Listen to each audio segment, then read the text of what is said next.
आउज़ुबिल्लाहि मिनश्शैतानिर्रजीम बिस्मिल्लाहिर्रहमानिर्रहीम। आज हम एक बार फिर आपकी हाजिर खिदमत हैं अपना प्रोग्राम लेकर, जो कि ऑल पाकिस्तान मीमन फेडरेशन के ज़ेर एहतमाम आपके लिए पेश खिदमत है, जिसमें फेडरेशन, वकला और आप तमाम कानूनी मसाइल के लिए फ़ेडरेशन ये एहतमाम किया है कि वो मुख्तलिफ़ मौज़ूआत पर मबनी एक व्हाट्सएप नंबर क्रिएट किया गया था, जिसमें तमाम मेमन बरादरी से ताल्लुक़ रखने वाले अफराद अपने कानूनी मसाइल को हमारे सामने पेश करें। थ्रू व्हाट्सएप और थ्रू SMS वो सेंड कर सकते हैं, और उसके बाद हमारे माहिरीन वकला उस तमाम सवालात के आंसर्स देंगे। आज मेरे साथ यहाँ पर हमारे फेडरेशन के माहिर कानून मौजूद हैं, जनाब ज़ीशान रफ़ीक साहब। अस्सलाम वालेकुम। वालेकुम अस्सलाम। कैसी हैं मेरी बहन? अल्लाह का शुक्र, अल्हम्दुलिल्लाह। मैं भी बहुत अच्छा। हाँ जी, बहुत शुक्रिया आपकी तशरीफ़ आवरी का, और हम आपको अपने इस प्रोग्राम में वेलकम कहेंगे। और आपकी माहिराना राय से जो हमारे पास थ्रू व्हाट्सएप क्वेश्चंस आए हैं, उनके थ्रू हम आपको मौका देंगे कि आप हमारे तमाम बरादरी के अफराद के सवालों के जवाब दें। तो अगर आप इजाज़त दें तो फिर मैं बहुत शुक्रिया। अच्छा, सबसे पहला हमारे पास यहाँ एक सवाल आया है, वो बड़ा ही हॉट टॉपिक है आजकल का, जिसमें जो है वो हमारे सार्फिन को इलेक्ट्रिक बिल्स की बाबत मुश्किलात और मसाइल का सामना है। आजकल बिजली के बिल बहुत ज़्यादा तादाद में आ रहे हैं। तो यहाँ हमारा एक सवाल आया है कि ये कुंडा क्या होता है और मीटर फॉल्ट किसे कहते हैं? कुंडा बहुत ज़बरदस्त सवाल है, और आजकल वाकई ये बड़ा हॉट टॉपिक है हर जगह पे कि भाई कुंडे का बिल आ गया, कुंडे का बिल आ गया। तो कुंडा जो के इलेक्ट्रिक वाले ये क्या करते हैं कि इलेक्ट्रिक वाले जाते हैं, मतलब कुछ इलाकों में जाते हैं और वहाँ देखते हैं कि यार कोई इल्लीगल मींस या इल्लीगल मैनर से कोई बंदा बिजली इस्तेमाल कर रहा हो। फॉर एग्ज़ाम्पल तार से डायरेक्ट लिया हुआ, या फिर मीटर से लो कराया हुआ, या फिर ऐसा हो जाता है कि यार मतलब ये है कि एक शिफ्ट उसमें लगता है कि मीटर थोड़ा सा उसमें है ना, नीचे मीटर के नीचे थोड़ा सुराख कर देता है, मीटर स्लो चलना शुरू कर देता, या न्यूट्रल या उसको अर्थ को न्यूट्रल को अपोजिट कर देते हैं, तो ये कुंडा कहलाता है। अगर इसका मतलब ये होता है कि मीटर की कैपेसिटी को या मीटर की जो स्ट्रेंथ को ये 100% से कम करके 60-40 पर लेकर आ जाते हैं, जो अक्सर सारिफिन ये करते हैं। और कभी कभार तो ऐसा होता है डायरेक्ट पोल से भी कुंडा ले लेते हैं, ताकि यार उसमें आपका मीटर नहीं चलता, they are using the illegal means electricity यार वो यूज़ कर रहे होते हैं। तो उस पर क्या करती है कि इलेक्ट्रिक वाले उसकी मतलब तस्वीर, वीडियो, मूवी वगैरह बना के वो सार्फिन को दिखाते हैं कि भाई you are using the illegal manners electricity, और ये आपके ऊपर ये कुंडा आपका साबित हुआ और ये चार्ज लगेंगे। मोस्टली जो 6 महीने का के इलेक्ट्रिक वो चार्ज करती है एक आम कंज्यूमर के ऊपर, कि इफ़ अगर उन लोगों ने के इलेक्ट्रिक वालों ने देख लिया, वीडियो बना लिया, तो के इलेक्ट्रिक वाले क्या करते हैं कि 6 महीने का इनको बिल चार्ज करते हैं कि आपकी जो मतलब कितना लोड है उसके हिसाब से वो 6 महीने चार्ज कर देते हैं। तो इसका मतलब ये समझा जाए कि ज़ीशान साहब के ये हो गया कि वो पेनल्टी के तौर पे चार्ज एग्जैक्टली कि वो पेनलाइज कर दे। अच्छा, अब दूसरा सवाल आपका ये था कि मीटर फॉल्ट। मीटर फॉल्ट का मतलब ये होता है कि मीटर के अंदर या मीटर वो कैपेसिटी पे काम नहीं कर रहा, या मीटर की स्ट्रेंथ रुक गई है, या मीटर कभी जल भी जाता है ओवर वोल्टेज की वजह से, या कभी ऐसा होता है कि आपका 3 फेज़ का यूजेज है और आपने सिंगल फेज़ का आपने यार मीटर लिया, क्योंकि ड्यू टू द आपकी जो कोड्स होती हैं वो उस काबिल नहीं होती, उसकी स्ट्रेंथ को बर्दाश्त नहीं कर सकती, तो वो क्या करता है कि आपका लोड ज़्यादा होता है तो मीटर जल भी जाता है, मीटर वो प्रॉपरली फंक्शन नहीं कर पा रहा होता। तो इस वजह से मीटर फॉल्ट कहा जाता है उसको, कि इलेक्ट्रिक की उसमें लैंग्वेज में कि suppose to be if something happen with your meter, तो आपको सबसे पहले ये तो पता होना चाहिए कि मीटर फॉल्ट का मतलब ये हो गया कि मेरा मीटर रुक गया है, स्टक हो गया कहीं, मतलब वो वर्किंग नहीं कर रहा। तो अब आप जाएंगे कि इलेक्ट्रिक वाले के पास, तो अब आप उसको ये कहेंगे कि, या कभी कभार ऐसा भी होता है कि एवरेज रीडिंग आ रही होती है, कभी आप देखेंगे तो एवरेज रीडिंग आ रही है, तो आप कहेंगे कि यार मेरा मीटर फंक्शन नहीं कर रहा प्रॉपर, तो इसमें आप मुझे इसकी कंप्लेंट मेरी दर्ज कर ले, जो मीटर फॉल्ट की कहलाती है। तो वो मीटर मतलब समझ ले कि मीटर फॉल्ट हो जाता है और वो आके रिप्लेस करके चले जाते हैं। अच्छा, मीटर फॉल्ट में ज़रूरी है कि अगर आपका मीटर फ़र्ज़ करेंगे आपका मीटर ख़राब हो गया, और अगर उसका जो एक डिस्प्ले होता है अगर वो समझ ले कि यूज़ हो रहा आ रहा है, तो आप अपनी जब मीटर उतारने के वक्त उतरता है ना, जब मीटर उतार रहे हो, तो आप उस वक्त अगर हो सके तो रीडिंग नोट कर लिया करें, या कोई ऐसी चीज़ है कि जिससे ये पता चल जाए कि आज की डेट में ये मेरा मीटर उतरा है। तो उससे ये हो जाएगा कि आपकी जो मीटर जो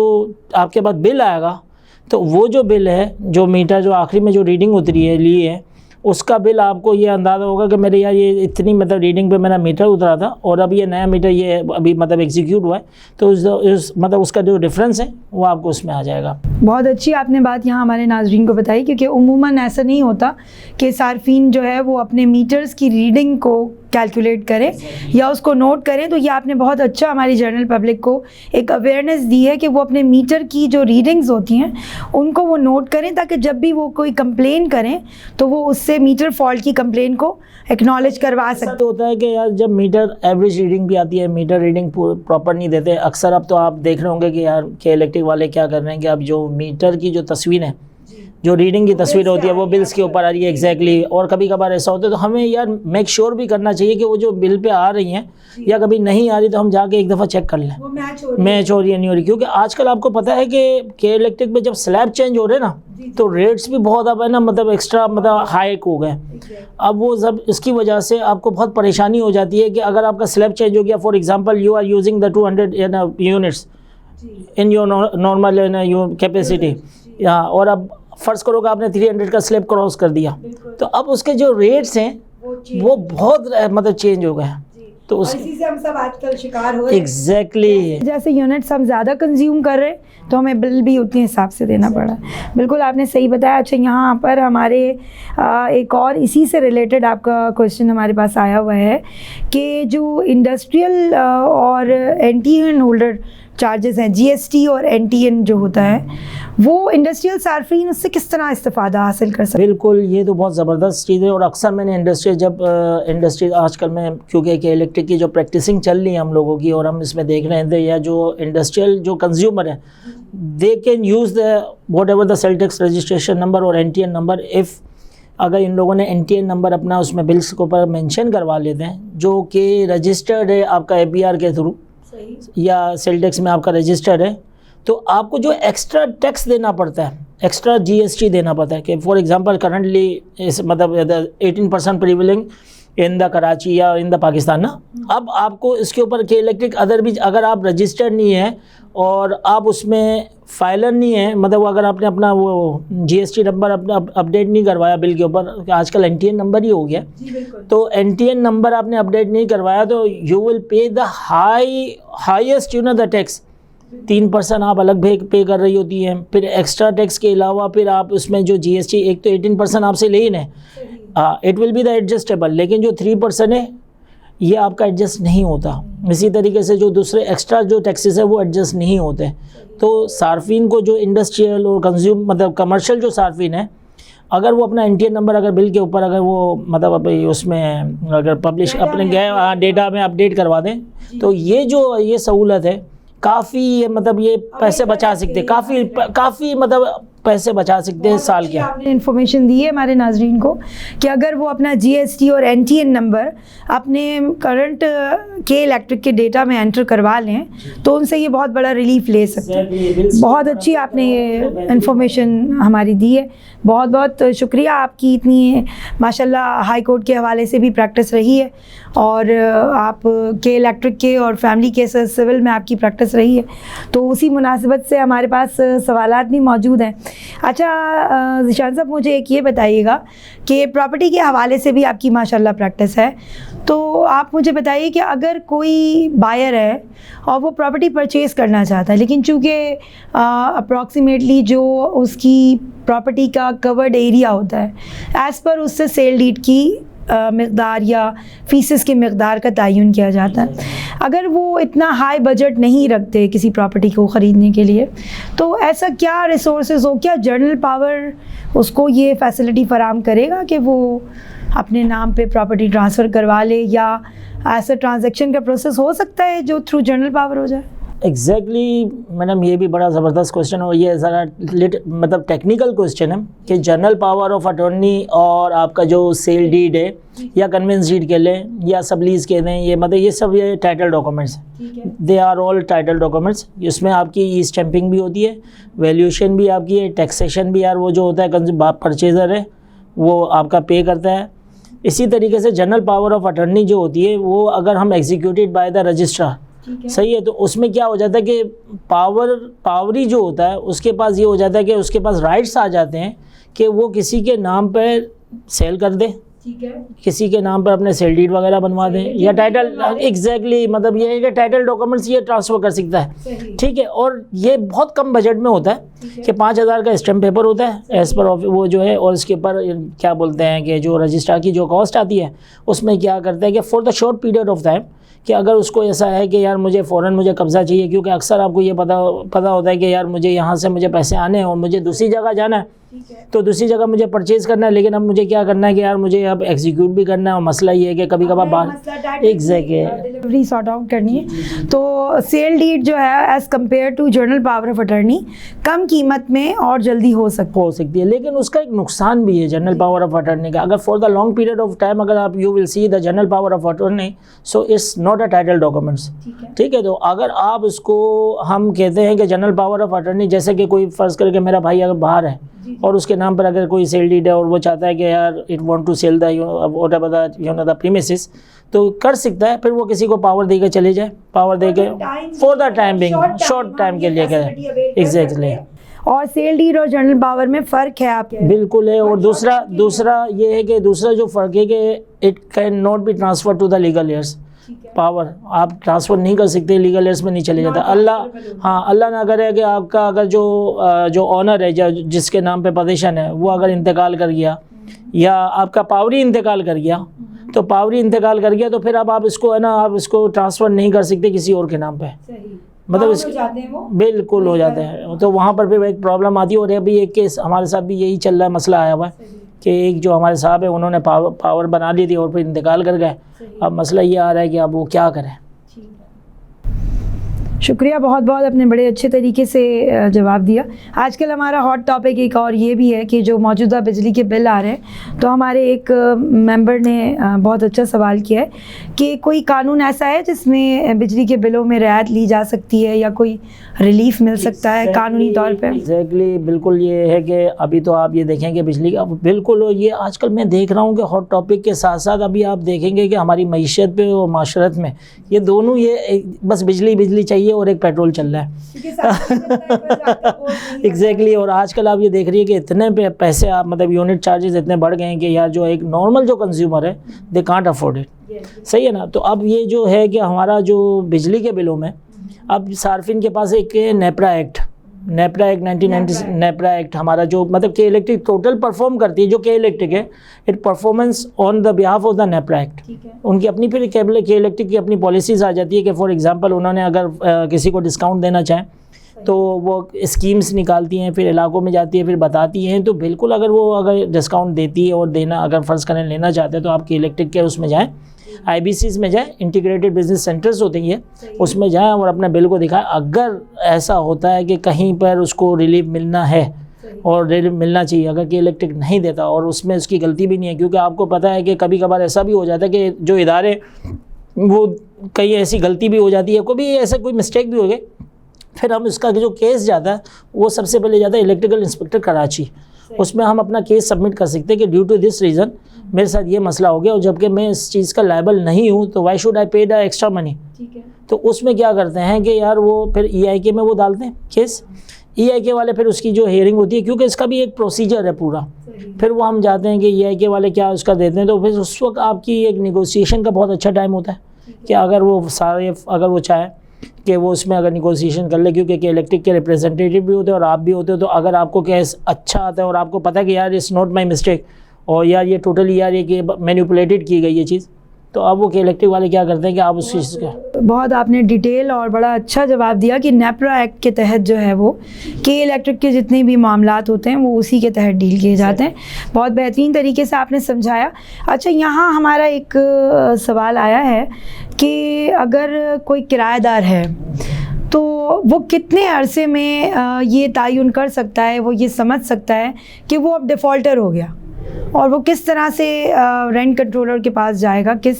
तहत कि वो डिफ़ॉल्टर हो गया, उसकी कोई ख़ास मकदार है, कोई मियाद है, कोई ऐसा कानून जो आपके पास इसके लिए कोई मशवरा मौजूद हो? बहुत ज़बरदस्त आपने, आजकल तो ये भी बड़ा आम हो गया, नॉर्मल हो गया कि बेचारे जो ओनर होते हैं वो किराएदार वो परेशान होता है ओनर्स की, क्योंकि आजकल आपको पता है कि प्रॉपर्टी की जो प्राइसेस हाइक हुई है, या मतलब ये जो मतलब बूस्टअप हुई हैं, उसकी वजह से किराएदार ने अपने किराए भी बढ़ा दिए, मतलब ओनर ने किराए बढ़ा दिए और किराएदार ये कह रहा है कि यार मैं इस किराए को अप्रोच नहीं कर पा रहा और it's very hard for me to यार बेयर द एक्स्ट्रा मनी और एक्स्ट्रा रेंट। तो उसके लिए ये होता है कि ओनर जो है रेंट कंट्रोलर के, मतलब अगर ओनर अपने जो हमारे पास रेंट ऑर्डिनेंस है उसमें ये है कि आपका अगर सेक्शन 15 में इसका रेंट ऑर्डिनेंस में कि अगर ओनर चाहे तो वो खाली करा सकता है। खाली करवाने की 3 रीज़न होती है जो ओनर को मतलब इसको बतानी है, सही है। जो सबसे पहले तो ओनर के पास टाइटल डॉक्यूमेंट ज़रूरी है, अगर टाइटल डॉक्यूमेंट्स होता है तो उसके लिए एग्जैक्टली। अच्छा, फिर वो जो टाइटल डॉक्यूमेंट्स के बाद वो क्या करता है कि 30 डेज़ का नोटिस सर्व करेगा अपने टेनेंट को कि I am the legal owner और आई एम द कि यहाँ पर मेरी ये प्रीमिसेस है और मैं यहाँ पर टाइटल डॉक्यूमेंट्स है, अब मुझे ये चाहिए, मैं लीगल नोटिस है। अच्छा, लीगल नोटिस में ज़रूरी है कि ऑनर उसको मैं अपना पर्सनल नीड बताए कि मुझे अपना पर्सनली रहना है यहाँ पर, कि मैं यहाँ पर रहना चाहता हूँ कि यार अब मुझे इसके अलावा, क्योंकि यार मैं भी यहाँ पर अभी बेबेयर कर रहा हूँ और मुझे यहाँ पर अब मसला आ रहा है या इस जगह को मुझे पर्सनल नीड के ऊपर ऑनर अपने खाली करवा सकता है किराएदार से। दूसरी बात ये हो गई कि अगर 60 साल के जो हैं हमारे सीनियर सिटीज़न है, हाँ सीनियर सिटीज़न है, तो वो भी एग्जैक्टली वो भी खाली करवा सकते हैं कि अगर भाई मेरे तो यार अदालत में बिल्कुल एग्जैक्टली ले सकते हैं, बिल्कुल।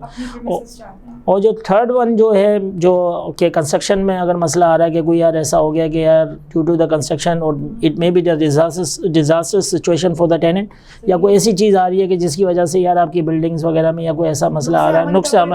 एग्जैक्ट, तो फिर वो क्या करता है कि टेनेंट चाहे तो मतलब ऑनर कह दे कि भाई मैं इसको रिकन्स्ट्रक्ट, मतलब वो क्या करना चाह रहा हूँ, कंस्ट्रक्ट डिमोलिश करना, रिकन्स्ट्रक्शन करवाना चाह रहा हूँ, तो आप मुझे प्लीज़। आजकल आपने देखा है कि यार ये जो पुरानी बिल्डिंग्स थी अब वो अचानक गिर जाती है, तो उसमें जो पगड़ी वाली है, बिल्कुल बिल्कुल बिल्कुल। पगड़ी लॉ तो वैसे भी हमारा अब ख़त्म हो गया ना। आप क्या कहते हैं पगड़ी लॉ पे? हमारे अक्सर हमारे जो हैं वो क्वेश्चंस करते रहते हैं हमसे, पगड़ी लॉ को आप किस तरह देखते हैं? पगड़ी लॉ का मतलब ये होता है कि ये सब प्राइवेट ओनर होता है, उसने क्या किया होता है कि बड़े एडवांस पे उसने क्या किया होता है, अपना घर दिया होता है, ठीक है। लीज का मतलब ही रेंट होता है, लेकिन हम गवर्नमेंट के थ्रू जा रहे होते हैं तो इट्स कॉल्ड द लीज। लेकिन अगर हम प्राइवेटली, अगर हम किसी के साथ, अगर मैंने फ़र्ज़ किया कि मैंने अपना मकान लिया और मैंने उससे बड़े एडवांस के ऊपर मैंने इसको मैंने किराए पे दे दिया, तो on that time it was establish the public law, पगड़ी लॉ। लेकिन फिर वो ये है कि ये एज अ टेनेंसी है और रेंटली वो चल रही है कि आपका जो आपने बड़े एडवांस पे दे दिया, तो वो प्राइवेट ओनर जो होते हैं वो बड़े एडवांस पे उसको किराए पे देकर उसके बाद वो उससे वो कहते हैं कि ये पगड़ी पे दे दिया। लेकिन फिर इसके बाद जब ये मसला आया कि भाई हम अब ऑनरशिप दे दें, फिर वो क्या करते थे कि 25% की या उसके ऊपर है ना जो पर्ची कटवाए, पर्ची बदल है कि भाई क्या मैं इतने काट लूँगा, फिर आप मेरे को 70%, तो उसके ऊपर ज़्यादा मसला आना शुरू हो गया। तो फिर इसके बाद ये प्रीवेल हो गया कि जो रेंटल जो हमारा है टेनेंसी वगैरह के आपका ये ठीक है कि 11 मंथ्स का एग्रीमेंट होता है कि भाई ठीक है आप 11 मंथ का एग्रीमेंट करें, इससे ज़्यादा के एग्रीमेंट्स नहीं होते, तो 11 मंथ का आपने एग्रीमेंट कर दिया है। और इसके बाद अगर आप चाहते हैं कि ठीक है कि भाई आप पगड़ी को ख़त्म करके आप रेंटल में आ जाए, तो उसमें फिर आपकी ओनरशिप का बड़ा मसला आ रहा था। सही, आपने बड़ा अच्छा डिटेल इसका जवाब दिया। अब मेरा एक सवाल आपसे इसी से रिलेटेड है कि अगर मिसाल है कि कोई किराएदार अपनी जगह छोड़ देता है और मालिक मकान उस जगह को खाली करवा लेता है, लेकिन रेंट ड्यूज़ अभी भी मौजूद है और रेंट जो है वो हासिल नहीं किया गया, किराया अभी भी बकाया है, तो इस सिलसिले में आपका कानून क्या मशवरा देगा हमारे मालिक मकान को? देखिए, एज पर सेक्शन 16 जो है, जो रेंट ऑर्डिनेंस है,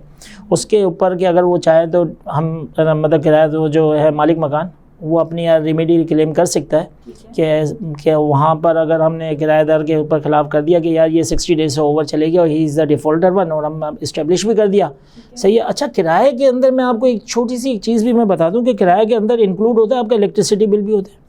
डिफरेंट चार्जेस भी इंक्लूड होते हैं। लेकिन अगर आप इसको टेनेंसी एग्रीमेंट को सेपरेट करना चाहते हैं तो यू शुड बी यार राइट कि ये मेरा ये किराया, मतलब मेरा इतना मेरा किराया होगा, ये अलग होगा, ये अलग होगा, ये यूटिलिटीज़ के चार्जेस वगैरह ये अलग होंगे। तो फिर वो सब इसके अलग अलग आपने मेंशन करवाने होते हैं। अक्सर आपने टेनेंसी एग्रीमेंट में देखा भी होगा कि वो अलग अलग करवा दे ताकि वो किराया सिर्फ ये होगा, इसके बाद जो ये यूटिलिटी भी यार ये पे करेगा, रेंटल पे करेगा, उसके जो टैक्सेशन वगैरह जो प्रॉपर्टी वगैरह के जो टैक्सेशन है जैसे PT1 कहते हैं, और ये जब सब टैक्सेशन वगैरह जो इंक्लूडेड प्रॉपर्टी टैक्स वगैरह, तो ये उस पर किराएदार की वो उस पर टेनेंसी एग्रीमेंट में वो अपनी कंडीशंस लिखता है मालिक के, या टर्म्स एंड कंडीशन लिखी हुई होती है। तो किरायानामा इतना अच्छा होना चाहिए कि ये ज़बरदस्त होना चाहिए और ख़ासतौर पे अच्छे बंदे से बनाना चाहिए, क्योंकि मसला ये होता है कि किरायानामे में अगर आपकी कंडीशंस नहीं लिखी हुई होती है तो फिर उसके लिए बड़ा परेशानी हो जाती है, ओनर के लिए भी हो जाती है और टेनेंट के लिए भी हो जाती है, क्योंकि उसमें जितना क्लियर कट लिखा होगा, जितनी अच्छी जो कंडीशंस है, अगर you are agree with the condition तो यार ठीक है आप अपना उसके ऊपर एग्जीक्यूट करें। अच्छा, दूसरी बात ये है कि अक्सर लोगों को ये भी पता नहीं होता कि भाई 11 महीने का एक तो एग्रीमेंट होता है, इससे ऊपर हम जा रहे होते हैं 11 महीने से ऊपर, यार तकरीबन साल का, 2 साल का, 3 साल का, तो you should be registered this agreement. उसकी आपकी स्टेचुरी आपका रजिस्टर फ्यूचर न्यू पीरियड के लिए हमें न्यू उसको 9 से अटेस्टेशन रजिस्ट्रेशन पूरी कंप्लीट करवानी चाहिए। अगर आपका लंबा, अगर फ़र्ज़ करें कि अक्सर या जो बैंकिंग सेक्टर है जो है जो 5 ईयर्स के करते हैं, कंसेंट दोबारा से